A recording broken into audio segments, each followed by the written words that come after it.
اعظم امام الائمہ کروڑوں حنفیوں کے امام اعظم ابو حنیفہ حضرت نعمان بن ثابت رحمۃ اللہ علیہ، ان کے پڑوس میں ایک موچی رہتا تھا۔ ان کے پڑوس میں ایک موچی رہتا تھا جو دن بھر کام کرتا اور رات کو شراب پی کے شور وغیرہ کیا کرتا۔ یہ ایک بہت بڑے امام تھے، امام الائمہ فی الفقہ و امام الائمہ فی الحدیث۔ تو یہ رات کو نوافل پڑھتے تھے، مطالعہ کرتے تھے، کتب کو پڑھتے تھے۔ تو اس موچی کے شور کی وجہ سے ان کے معاملات میں بڑا خلل پڑتا تھا۔ ایک عرصہ گزر گیا کہ وہ شور شرابہ کرتا رہتا اور امام اعظم ابو حنیفہ رحمۃ اللہ علیہ نے کبھی بھی اس کی گرفت نہ کی، کبھی شکوہ بھی نہ کیا کہ تو کیوں شور شرابہ کرتا ہے۔ ایک رات ایسا ہوا کہ اس کے شور شرابے کی آواز نہ آئی امام اعظم ابو حنیفہ کو۔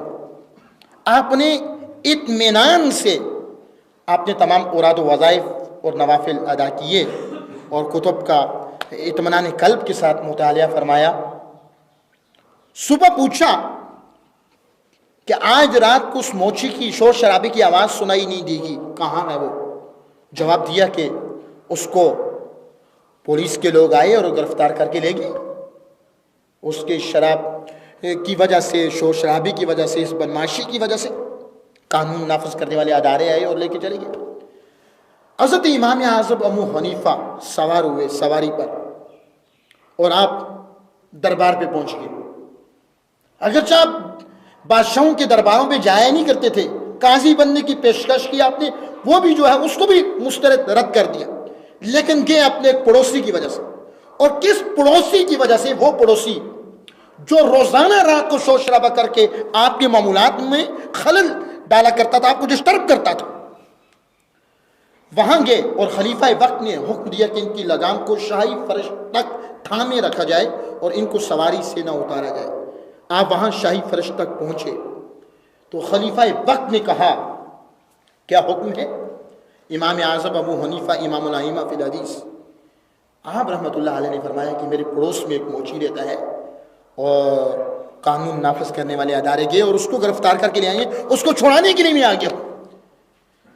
تو حاکم وقت نے یہ اعلان کیا کہ اس موچی کو چھوڑ دیا جائے، وہ کتنا برا ہی کیوں نہ ہو، اس کو چھوڑانے کے لیے امام اعظم ابو حنیفہ آ گئے، کروڑوں حنفیوں کے امام، تاجدار کائنات کا کلمہ پڑھنے والوں، اس کو چھوڑ دیا۔ اور جس دن اس موچی کو گرفتار کیا تھا اس دن اور بھی جتنے لوگ گرفتار ہوئے ان سب کو بھی چھوڑ دیا، چھوڑانے کے لیے امام اعظم چلے گئے۔ تو جب وہ پڑوسی امام اعظم ابو حنیفہ کے ساتھ واپس آنے لگا تو آپ نے پوچھا کہ کیا ہم نے کبھی تمہیں تکلیف پہنچائی؟ کہا نہیں، میں آپ کو تکلیف پہنچاتا رہا، آپ نے تو میری مدد کی۔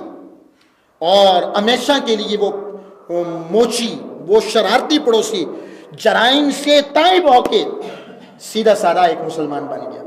تو وہ کس قدر شرارتی تھا، کس قدر شور شرابہ کر کے امام اعظم کو تکلیف پہنچاتا تھا، لیکن آپ کا حسن سلوک دیکھیں۔